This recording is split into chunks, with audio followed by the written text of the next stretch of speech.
Boa noite a todos. É com muita alegria que aqui estamos novamente para estudarmos hoje o último capítulo do Livro dos Espíritos, chamado Penas e Gozos Futuros. É muito importante continuar esse capítulo lendo, ou até, o que é melhor, estudando o livro O Céu e o Inferno. Então, Kardec continuou esse capítulo de uma forma bastante detalhada nesse livro, e a primeira metade desse livro, Kardec vai tratar de céu, de inferno, de diabo, de anjos, purgatório. A segunda metade, Kardec evoca espíritos recém-desencarnados para relatarem como que eles chegaram no plano espiritual. E divide em espíritos felizes, espíritos medianos, espíritos endurecidos, espíritos que cometeram suicídio. Então, por fases assim, espíritos que passaram por expiações nessa terra. Então, é muito bom para nós aprendermos as consequências, que é justamente esse capítulo, as consequências no mundo espiritual da nossa vivência aqui na Terra. Então, começando, o homem tem instintivamente o sentimento da vida futura, porque guarda vaga lembrança do que sabe e do que viu no estado espiritual. Todos nós, com certeza, já estivemos no mundo espiritual. Então, todos nós trazemos dentro de nós que realmente a vida não acaba, que nós vamos retornar ao plano espiritual. E entre os incrédulos, são poucos os que são verdadeiramente incrédulos. A maioria é porque colocaram uma visão de Deus totalmente em desacordo com a bondade, com a justiça divina.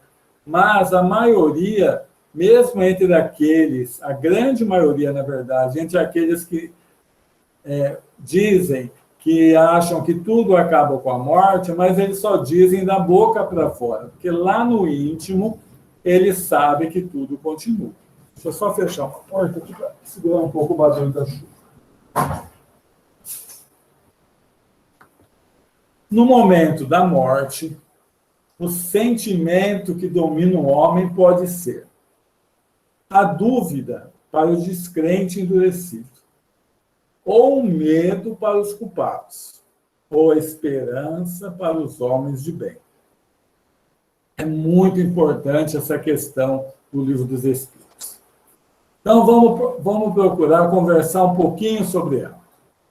Nós já vimos, há uma semana atrás, que todos nós acertamos e erramos na vida. Então, essa questão que fala o seguinte, o medo para os culpados, ou seja, muitas pessoas passam a temer a morte porque erraram na vida. Mas, como nós já conversamos bastante, muitas vezes elas também fizeram muito bem na vida. Algumas coisas não fizeram certo, mas fizeram muitas coisas boas. E com a carta de Pedro, nós vamos aprender que o bem cobre a multidão de pecados.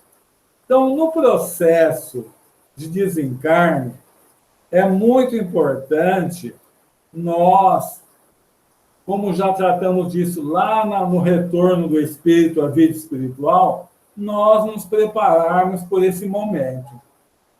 Só que poucos de nós fazemos isso, faz isso. Pouco de nós medita de vez em quando sobre, e se amanhã eu desencarnasse? Como eu enfrentaria esse problema? Então, nós temos visto, durante muito tempo que participamos de reunião mediúnica, que mesmo entre os espíritas, poucos são aqueles que se preparam. que, além de não se prepararem, não preparam a família para esse fato, que é a maior certeza, um fato natural, mas é que é a maior certeza na nossa vida.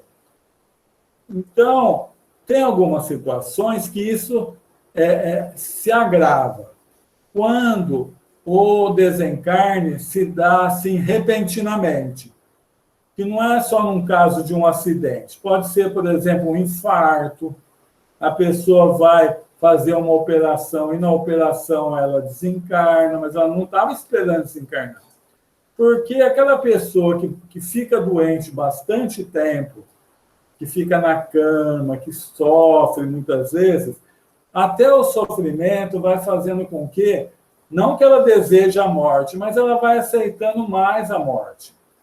Porque muitas vezes aquela dor faz com que ela fale assim, olha, eu não ligo mais de desencarnar não, porque o que eu estou passando aqui está difícil. Então, nós temos que se preparar, porque nós não sabemos se nós vamos ficar algum tempo numa cama, por exemplo, ou se o nosso desencarne vai se dar muito repentinamente. Então, é importante nós pensarmos nisso. Porque se nós não começarmos a meditar sobre isso, nós podemos ter certeza, como temos, da vida futura. Nós temos certeza da reencarnação. Mas nós temos que começar a meditar sobre isso um pouco, para não se apavorar. Esse é o termo, se apavorar no momento da morte. Não querer começar a resolver coisas que não dão mais para ser resolvidas, não aceitar que aquele fenômeno natural da morte chegou. Então, apesar de nós, que somos espíritas, termos muito mais facilidades do que outras religiões, por já conhecermos o que se dá com o espírito do lado espiritual na vida verdadeira, mas esse conhecimento, muitas vezes, não está introjetado dentro de nós, por falta de meditação, por falta de nós, de vez em quando, pensarmos nisso. Então, é muito importante nós pensarmos nisso e procurar reconciliar-se com aqueles que nós estamos ainda guardando mágoas, perdoar, pedir perdão. Então, são situações que nós temos que pensar sempre. Por quê? Nós não sabemos o dia que nós vamos desencarnar e o dia que o nosso desafeto vai. Então, de repente, eu não desencarno, mas ele desencarna e eu perdi a oportunidade de reconciliar com ele em vida, o que seria muito mais fácil do que depois do desencarne, ou meu, ou dele. Então, são situações que, de vez em quando, nós temos que pensar, porque não dá para saber quando esse fenômeno vai acontecer. Pode ser hoje, pode ser daqui 10, 20, 30 anos, ninguém sabe E é bom não saber. Por que é bom não saber? A Joana de Anjos fala que tem pessoas que são mais frágeis nessa parte emocional, tem pessoas que chegam a tirar a sua própria vida por saber que vão desencarnar. Por exemplo, a pessoa está com câncer. Aí o médico falou, você tem mais 1 mês de vida. Tem pessoa que não tem condição de ter uma notícia dessa. Porque é perigoso ela tirar a própria vida com medo da morte que vai chegar. Por incrível que isso possa parecer. Então, é um assunto que é certo em nossa vida. Tudo que é certo em nossa vida, nós temos que pensar. Temos que meditar. Temos que fazer uma reflexão dentro de nós para, quando chegar aquele momento, nós até colaborarmos com a equipe espiritual que vem para nos ajudar nesse processo, para ficarmos o mais calmo possível. Saber que nesse momento do desencarne não adianta ficar pensando, eu fiz isso errado, nós já falamos bastante disso. Eu tinha que ter arrumado isso, não dá mais tempo. Então, são coisas muito importantes para nós pensarmos, para nós meditarmos, refletirmos sobre isso. Todas as nossas ações estão sujeitas à lei de Deus, por mais insignificantes que sejam. Então, Deus pode tudo. Nós até conversamos, pedi até orientação do Donizete antes do começo dessa pergunta. Mas Deus, ele age nas criaturas pelas criaturas. Por que ele faz isso? Porque, por exemplo, ao intuir que uma pessoa A ajude uma B, ele está ajudando duas ao mesmo tempo. E o mais ajudado não é aquele que está sendo ajudado naquele ato, é quem está ajudando. Então, Deus sempre delega todos os seus filhos às oportunidades de trabalho. E ele também criou leis. Se nós, por exemplo, comermos demais da conta, vamos ter problema de digestão, não tem jeito. Se nós abusarmos do nosso corpo, nós podemos desencarnar antes da época. Então, são leis de Deus que funcionam de uma forma natural. Quando nós abusamos de alguma coisa, nós passamos a sentir o efeito do abuso. Então, o poder de Deus, ele tem o poder de acompanhar-nos a todo momento, mas ele sempre vai ajudar a criatura por outra criatura. E assim, dos mais simples até os grandes mandatários, por exemplo, como Jesus, que tem a delegação de governar a terra.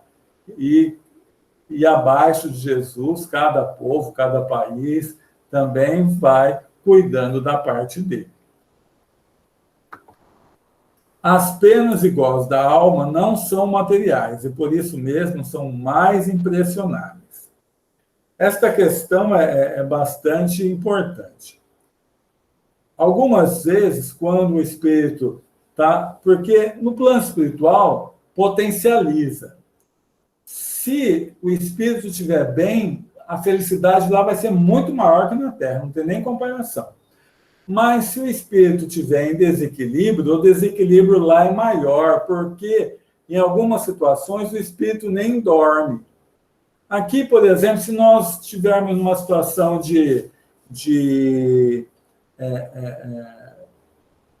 com problema de depressão muito grave, de ansiedade, nós vamos num psiquiatra, ele dá um remédio lá, e o próprio remédio já cuida para que nós não tenhamos tanto aquele problema. Do lado espiritual é mais difícil essa situação. Então, lá, nós vamos ficar muito mais impressionáveis com os nossos problemas. E tem outras situações que podem parecer materiais. Por exemplo, tem um dos livros do André Luiz, que ele está no umbral e uma senhora muito bondosa está fazendo uma sopa para aquelas pessoas que estão ali no umbral, uma sopa de legumes, muito cheirosa. Mas ele percebe que as pessoas que ela dava a sopa, algumas delas, não todas, né, algumas delas, pegavam o prato e jogavam longe. E aí ele foi ver o que estava naquela sopa, não, era só legume, até o cheiro da sopa estava muito gostoso. Ele falou assim, mas o que está acontecendo? Aí o espírito que estava ali ajudando falou assim, olha, entra na mente dele. Então, quando ele pegava aquele prato de sopa, ele via um monte de olhos ali. Porque ele tinha cometido muito assassinato nessa terra e na mente dele o que lá parecia como o olho de uma pessoa. Então, outra situação, a gente vê o próprio avô do André Luiz. O avô do André Luiz, quando ele acha o avô no plano espiritual, ele está no umbral pegando barro bem fétido. Só que na visão dele, aquele barro era ouro. Então, ele estava lá com medo que alguém levasse aquele barro achando que fosse ouro. Então, muitas vezes, apesar de não ser materiais as penas, as pessoas acabam sentindo como se materiais fossem. Mas está tudo dentro da mente dela, do problema do desequilíbrio da mente. A felicidade dos bons espíritos consiste em conhecer todas as coisas, em praticar o bem, e principalmente em perceber que já fizeram um trabalho para eliminar suas más tendências do orgulho, do egoísmo, do apego, muitas vezes dos desejos, então, da vaidade. Eles trabalharam da inveja e eles se sentem felizes por já não terem mais esses sentimentos, essas emoções perturbadoras. Porque um dia eles tiveram também. Mas eles já conseguiram trabalhar modificando o seu modo de ser pelo amor, por tratar melhor as pessoas, de forma que ele se sente já livre daquelas tentações, entre aspas. Porque quando nós oramos no Pai Nosso e falamos assim no final lá, livrai das tentações, não é essas tentações que nós falamos no Pai Nosso, não é de um espírito vindo nos tentar, é as tentações que ainda trazemos no nosso próprio coração, de inveja, ciúme, orgulho, desejos, apegos. Então, o espírito, quando ele já conseguiu suplantar isso, ele vai ficar leve, vai ficar feliz, porque a mente dele já não fica mais presa, né, nessas situações. Pelo contrário, o sofrimento dos espíritos inferiores são variados, tais como ver a felicidade e não poder atingi-la, mágoa, ciúme, ódio, raiva, remorso, ansiedade moral, medo, vergonha, isolamento, trevas, visão do mal praticado, etc. De tudo isso que pode acontecer com um espírito no plano espiritual, o maior problema, na minha visão, é a revolta. A revolta, ela vai ser o quê? Filha do orgulho.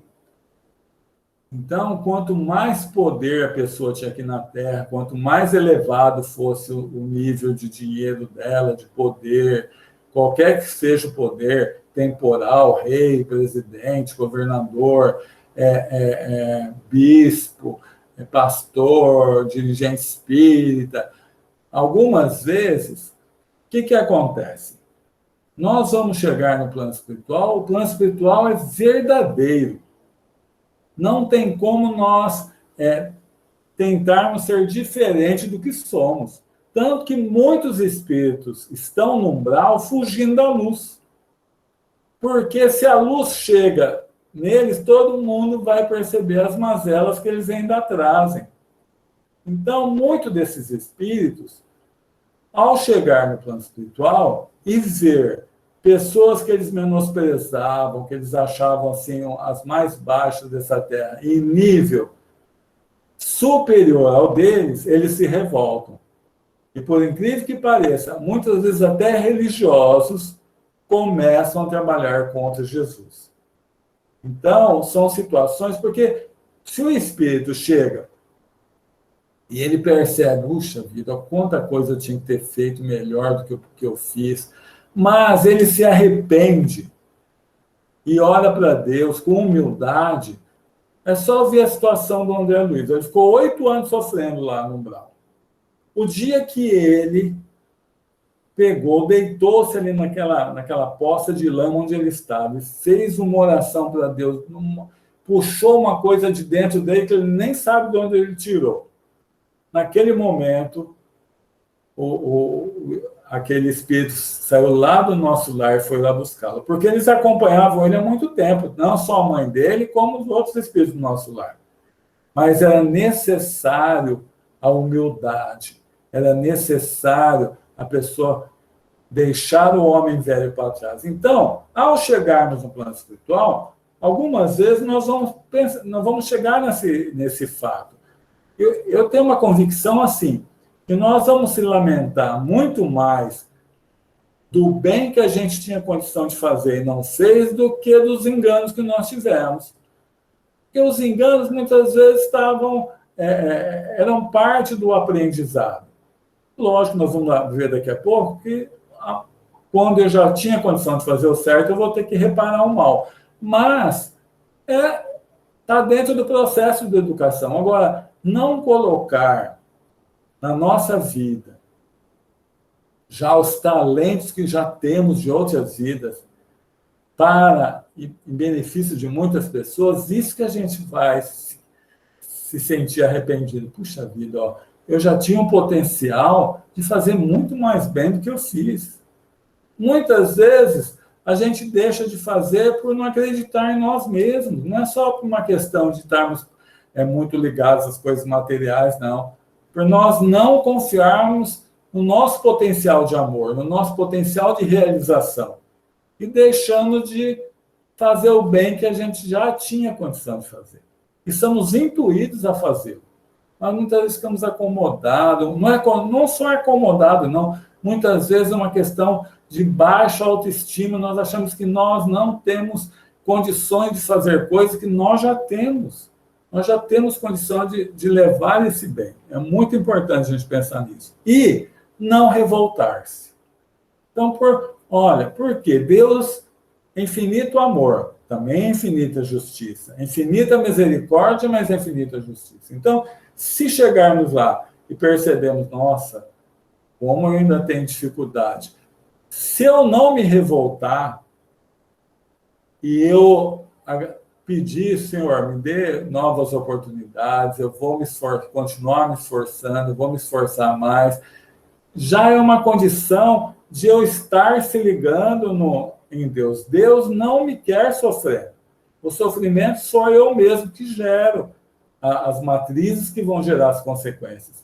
Mas é importante nós não se revoltarmos, nem como encarnados e nem como os desencarnados. Consequência do arrependimento. Quando nós erramos na vida, a primeira coisa boa que nós fazemos é arrepender-se. O arrependimento difere, o João de Anjos coloca bem isso, difere do medo da consequência. O medo da consequência é importante nós pensarmos antes de fazer a coisa, porque muitas vezes nós temos uma má tendência, mas a gente consegue refrear aquilo lá, ótimo. Mas depois que já fez, aí já não adianta pensar nas consequências, porque já cometemos o ato. Então, nós temos que trabalhar em nós o arrependimento, arrepender-se. Ou seja, puxa vida, eu já tinha condição de não fazer mais isso. Por que eu fui fazer isso? Arrepender. Aí vem a dor também junto. A dor do remorso. É o início do nosso processo de reparação. Vem a dor, mas se eu ficar parado aí, é muito ruim. Por quê? Gera em mim, como já falamos em outras oportunidades, a culpa. E aí nós deixamos de viver o presente, porque ficamos presos lá no passado, onde erramos. Então, nós temos que arrepender-se. E vamos ver a consequência do arrependimento. Se nós só arrependermos depois que desencarnarmos, então, consequência do arrependimento. No estado espiritual, faz o espírito desejar nova encarnação para se purificar. Ou seja, se eu só me arrepender depois que eu passei por lá, eu já vou ter que colocar algumas situações na minha vida, muitas vezes, se não for expiação, eu mesmo vou participar dessa escolha de prova, junto com o meu espírito protetor, para reparar esse ato em outra vida. Então, se eu só me arrependo quando eu desencarno, eu já começo na próxima vida com a necessidade de reparar esse engano. Agora, se eu arrependo na vida corporal, nessa própria vida, então a primeira coisa importante é arrepender-se. Já vimos que é diferente da minha consequência. Será que alguém viu? Não, arrependi do ato. Mesmo se ninguém tenha visto, me arrependi do ato. Faz que o espírito progrida, se tiver tempo de reparar suas faltas. Então, não adianta só ficar no arrependimento. Nós temos que aprender a reparar nossas faltas. Então, nós vamos ver agora o que é reparação. Desde essa vida, podemos resgatar nossas faltas reparando-as. Só por meio do bem se repara o mal. E a reparação nenhum mérito apresenta se não atinge o homem nem no seu orgulho, nem nos seus interesses materiais. Então, não pode ser uma coisa assim, ó, eu fiz errado, eu vou só orar. Não, eu tenho que trabalhar naquilo que eu fiz errado. Então, se eu fiz qualquer coisa, eu tenho que, com aquela pessoa, eu vou lá e reparo, faço bem, mesmo que não der para fazer com aquela pessoa. Eu vou procurar fazer o bem, para aquele bem que eu vou ter que esforçar, se depender de coisa material, eu vou ter que gastar aquilo ali, devolver aquele dinheiro. Vamos dizer que se eu roubei, eu vou devolver o dinheiro. Ah, não consigo devolver para aquela pessoa que eu peguei, eu vou devolver para uma outra pessoa que esteja precisando, para que eu repare aquele ato. Então, Deus não nos quer sofrendo. Deus não quer que nós reparemos no olho por olho, dente por dente. Olha, o que você fez o outro sofrer, você vai sofrer.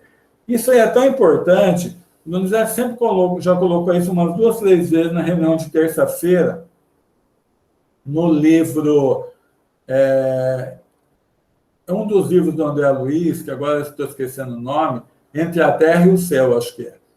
Ou então A Vida Continua. Que, numa caçada lá, uma pessoa finge que errou o tiro e tira a vida de outra pessoa.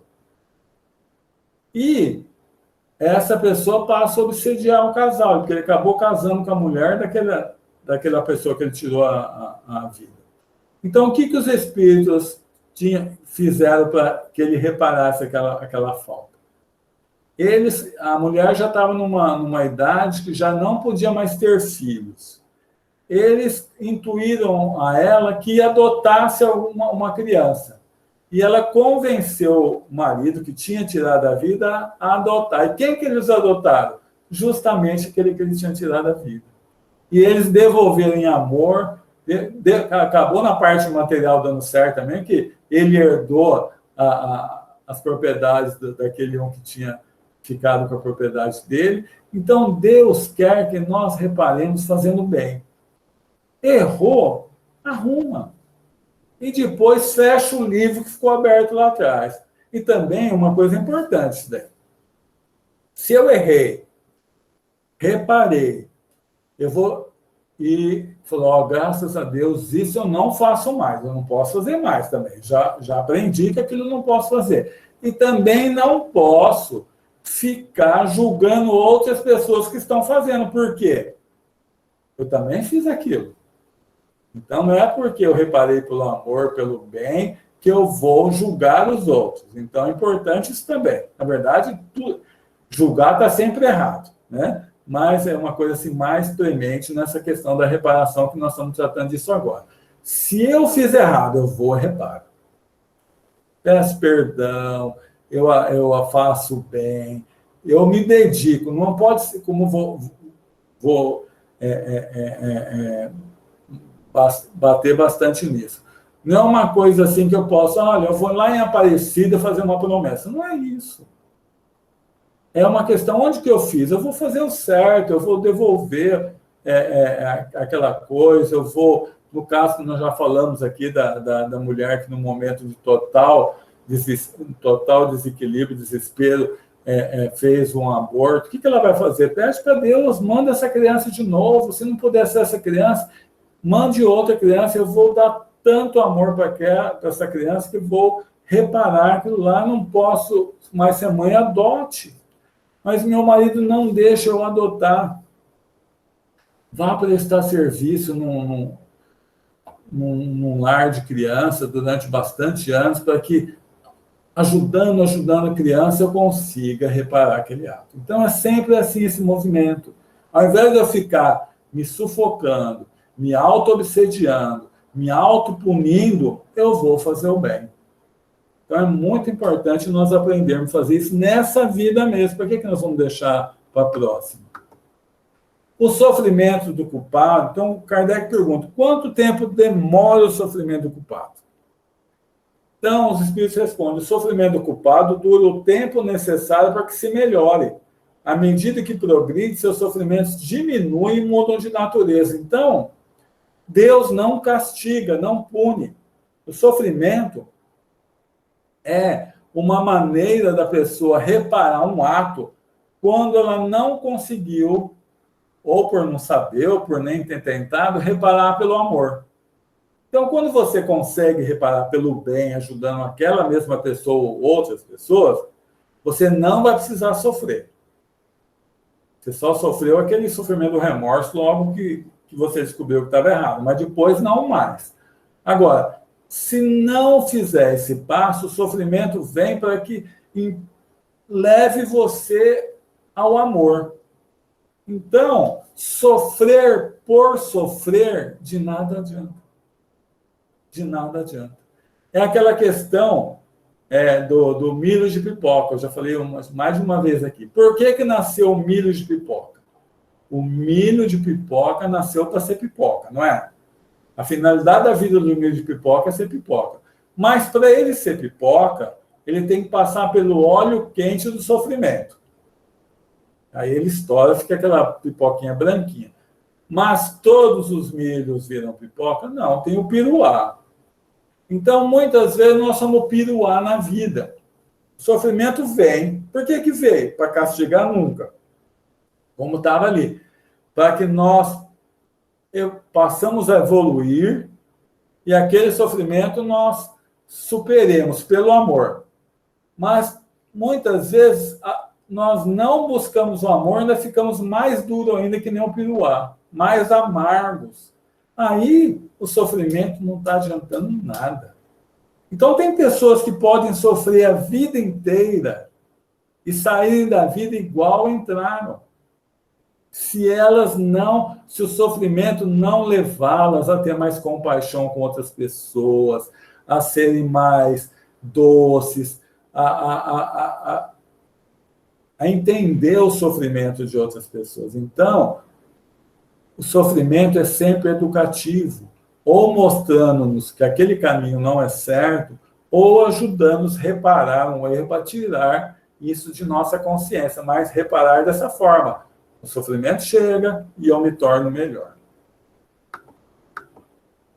O céu, o inferno e o purgatório são apenas figuras.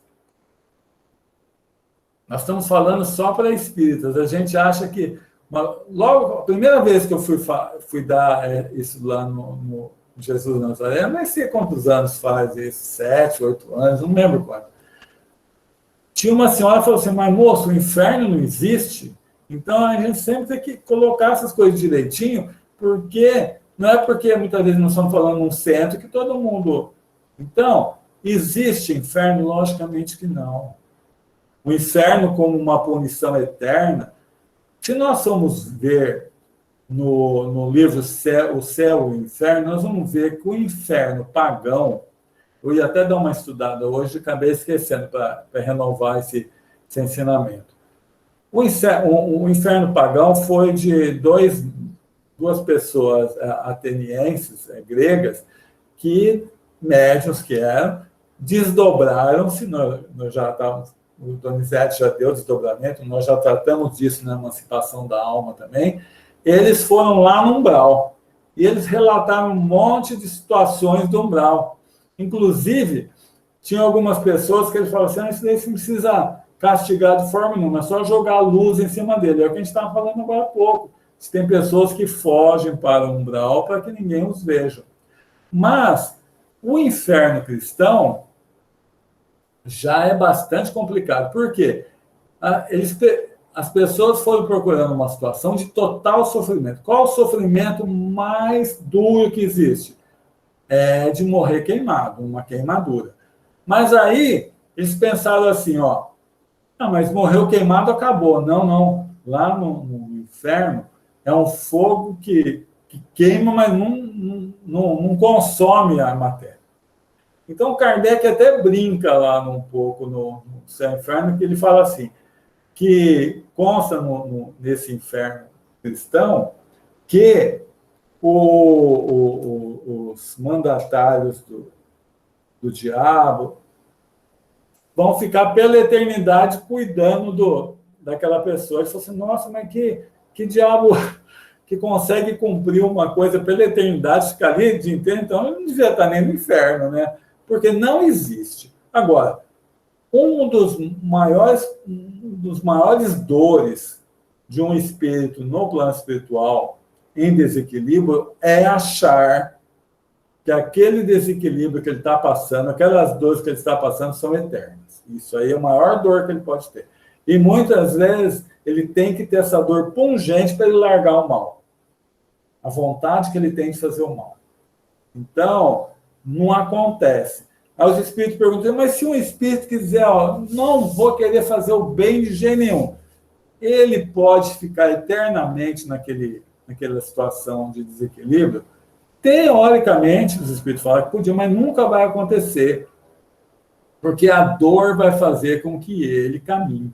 Chega um momento que todos aqueles espíritos que ele conhecia, os familiares, não tem condição de mais esperá-lo e vão para um mundo melhor e fica para trás sozinho. Aí a dor faz com que ele queira melhorar.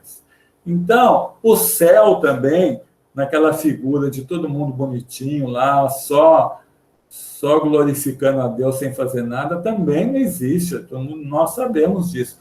No plano espiritual se trabalha demais da conta, fazendo bem, ajudando outros espíritos. Olha, pega como que é, Verediana, né? Agora esqueci o nome do nosso lar. Ela estava lá 200 anos só fazendo bem, o próprio governador, sem tirar um dia de férias. Quanto mais elevado o espírito, mais ele trabalha, porque ele sabe, ele está em comunhão direta com o pensamento de Deus. Então, o céu é uma condição interior, como o inferno também é uma condição interior. Mesmo com um espírito se elevar, é igual uma pessoa em depressão, por exemplo. Você pega uma pessoa em depressão, você leva ela numa praia bonita, ela vai achar feia aquela praia, porque a depressão interior dela não vai achar nada bonito ali. Então, no plano espiritual, tem lugares que vão se unindo, espíritos em desequilíbrio, espíritos equilibrados, isso tem. Mas o inferno e o céu estão dentro de cada um. E o purgatório é aqui na Terra. São as provas que nós mesmos escolhemos e as expiações que nós passamos aqui. Mas nada eterno. O inferno eterno está totalmente em desacordo com a infinita bondade e misericórdia de Deus. A alma redimida não se perturba com a recordação de suas faltas. Então, isso vale para nós aqui nessa vida também. Não é só a alma redimida. Vamos pensar bem. Vamos voltar naquela questão do arrependimento. Uma pessoa errou. Primeiro passo, bom, arrependeu-se. Tem o remorso de ter errado. Mas ela vai e repara o erro. Aí tem que fechar aquele livro que ficou para trás. Porque muitas vezes a pessoa erra, depois repara fazendo bem, mas fica se punindo, se auto-obsediando, mas já não reparou? Já não fez o bem o suficiente? Para que ficar lembrando disso? Então, os espíritos que já estão mais evoluídos, já repararam, fizeram bem, eles não vão ficar lembrando das encarnações passadas, de um monte de coisas que eles fizeram, porque o bem que eles fizeram já reparou aqueles atos. Então, é muito importante nós fazermos esse processo também. Errou, arrependeu-se, reparou, bola para frente. Vamos continuar fazendo bem, vamos continuar crescendo. Deixa o passado no passado. Mesmo porque lá atrás não dá para mudar nada. Mas no reparar, nós mudamos já aqui na frente. Aí já tem condição de fecharmos o livro, ficou aberto lá. Então é muito importante esse passo que nós temos que dar.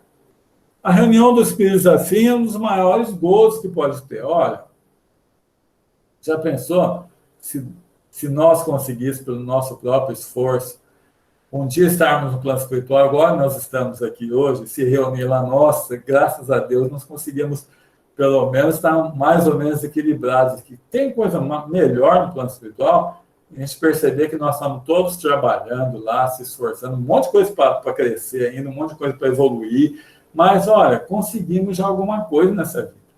Então, você se reunir com espíritos assim, afins no bem, né? Aí está falando de espíritos afins no bem, né? Porque tem espíritos afins no desequilíbrio. Aí nunca vai ser felicidade, porque você vai estar morrendo de medo que alguém te faça o mal. Mas ser do lado de espíritos que você sabe que só vão te fazer o bem, que te amam, que você os ama também, é uma coisa muito boa. Então, a gente tem que se esforçar para isso. Olha, hoje eu consegui acabar certinho, 15 para as 9. Então, vocês fiquem à vontade para perguntar. Deixa eu tirar aqui a tela. Fiquem à vontade para perguntar. Quem quiser, aproveitando que nós temos o Donizete aí, que pode nos ajudar bastante. Pois não, Silvia. Eu só vou fazer assim, não é correção, mas quando você diz que nada é para sempre, né? O amor, o bem é para sempre, né? Ah, sim. Nada é para sempre no tocante às penas, né? As penas. Não tem um inferno que vai durar pela eternidade, não. Tem pessoas que ficam no desequilíbrio há muito tempo, principalmente revoltadas. Então, tem alguns livros do Manuel Filomeno de Miranda, do Psicografia do Divaldo, que ainda existem fariseus da época de Jesus, ainda no plano espiritual, sem reencarnar. Então, mas qual a revolta? A revolta contra Jesus. Porque ao chegar no plano espiritual, viram que Jesus era a luz. Se naquele momento tivessem, puxa vida, olha, devíamos, mas daqui para frente tem jeito, sem se revoltar, mas o nosso orgulho é o que mais nos atrapalha. Obrigado, Silvio. Queria aproveitar, pois não, Daniel. Lembrar que o conceito de inferno como lugar onde tem demônios está sendo revisto, inclusive pela Igreja Católica. Esse Papa atual, Francisco, e o anterior já se manifestaram nesse sentido. Esse mesmo Francisco disse que o inferno ele não é um lugar para onde vão os culpados, que é uma questão de consciência. Então, embora ainda a igreja não tenha mudado a questão do inferno e paraíso, mas já existem várias manifestações nesse sentido. Até porque é muito contrário ao amor divino. Isso. O inferno que separa a mãe amorosa do filho criminoso. É isso mesmo. Eleusa, obrigado, Donizete. Eleusa queria fazer uma pergunta, eu vi piscando aí. Pois não, Eleusa. Está me ouvindo? Estou, sim. Está me ouvindo? Estou, pode falar. É assim, é um estudo de caso, é uma ocorrência verdadeira. Faz 20 dias que um primo irmão muito querido desencarnou, meu primo, pela Covid. Mas eu fico pensando nisso desde que ele adoeceu. Ele ficou 30 dias, né, para desencarnar. Ele foi uma pessoa que fumou muito a vida toda. E bem antes da Covid e tudo, ele o médico falou que ele tinha já um efizema, um dos pulmões, 35% comprometido. Como fica essa situação? Na minha cabeça eu penso, porque você fala que nunca é tarde para a gente se arrepender, né? E parar. E eu fico pensando, será que ele não poderia ter tido a chance de parar de fumar, ou foi provação, ou, sabe? O que você pensa nesse caso? Olha, Leusa, é difícil a gente colocar assim, caso a caso, porque nós não temos nem condição de analisar assim. Mas, de toda forma, nós temos que pensar, né? Eu tenho uma visão dessa Covid, um dia até logo no começo, a primeira vez que o Donizete foi fazer um negócio de pergunta e resposta, eu comentei isso. Que, não sei se vocês separaram, que apesar de ser uma situação difícil, muito difícil, que não tem nem velório, vocês separaram que não tem muita revolta a Covid. Então, é uma coisa mais ou menos já programada, na minha visão, né, de pessoas que tinham que passar por essa prova. Agora, o que você pode fazer e adianta muito é orar por ele. Então, é colocar ele nas suas orações, dos seus irmãos, todos pedir por ele, porque todo jeito vai chegar essa ajuda para ele. Então, a gente tem que fazer essa parte porque se eu ficar só pensando o que pode ter acontecido, eu não estou contribuindo em nada com a situação. Então, o que eu vou fazer? Procurar fazer o bem. Tem uma mensagem antiga do Chico, que ele fala, a pessoa, não sei se era meio, falava assim, que ou então alguém que estava no plano espiritual, acho que é daquela de consolo aos parentes. Mãe, em vez de a senhora comprar flor para trazer no meu túmulo, pega aquele dinheiro e faz o bem em meu nome. Então, algumas vezes é bom a gente fazer isso. Vai fazer um bem para alguma coisa? Estou fazendo em nome do meu irmão também, ou do meu pai, da minha mãe, do meu avô. É coisa que a gente pode fazer, né? A gente dedicar aquele bem para a melhoria do ser que a gente ama. Então, mas não pensa mais assim, não, porque a gente não tem condição de saber como é que foi certo. Agora, o que eu posso fazer? Eu posso ajudar, eu posso colaborar. Isso ajuda bastante. Na semana retrasada, tinha uma senhora aqui que a mãe ia fazer uma operação lá no Recife. Eu falei, manda para mim o nome, que nós temos uma reunião de vibração na comunidade Barçanufo, que a gente vibra por 4 semanas. E, olha, tem ajudado muita gente, viu? Então, se você quiser mandar no meu nome, manda o nome dele certinho quando ele desencarnou, que durante 4 semanas também a gente faz uma vibração, né, lá na comunidade Barçanufo. Então, tudo que a gente puder ajudar, a gente vai ajudando, né? Que é o que a gente pode fazer. E de que forma eu posso pegar com alguém que eu tenha, né? Do WhatsApp, alguém me passa? Não, meu nome é Edson Toledo Silveira. Só você entrar no grupo e acho que você deve achar o meu WhatsApp lá e aí você manda para mim que eu encaminho lá. Na próxima quarta-feira a gente começa a fazer vibração já. Tá bem. Obrigada, Edson. Obrigado a você, Edson. Mais alguma pessoa? Pois não, Donizete. Quando nós lemos o Livro dos Espíritos e Kardec fala sobre as penas e os gozos futuros, não importa muito os detalhes das penas e nem dos gozos. O que é importante com as lições do Espiritismo? É que tem consequências. Os nossos atos têm uma consequência, que já começam aqui mesmo durante a vida. Então, no caso da Eleusa, que serve para todos nós, quando eu fumo bastante, é natural que eu adquira uma doença, seja ela qual for. É uma consequência já, né? O Edson falou sobre penas e gozos terrestres ou terrenos anteriormente. Aqui nós já começamos a experimentar as consequências boas ou negativas daquilo que nós fizemos. Acontece que, como nós somos espíritos imortais, essas consequências, muitas vezes, extrapolam para depois da morte do corpo físico. E lá vai ter gozos, né, e sofrimento. entre aspas, céu, né, paraíso e inferno da consciência. Então, o importante é nós entendermos o mecanismo da lei. Semeadura e colheita, causa e efeito.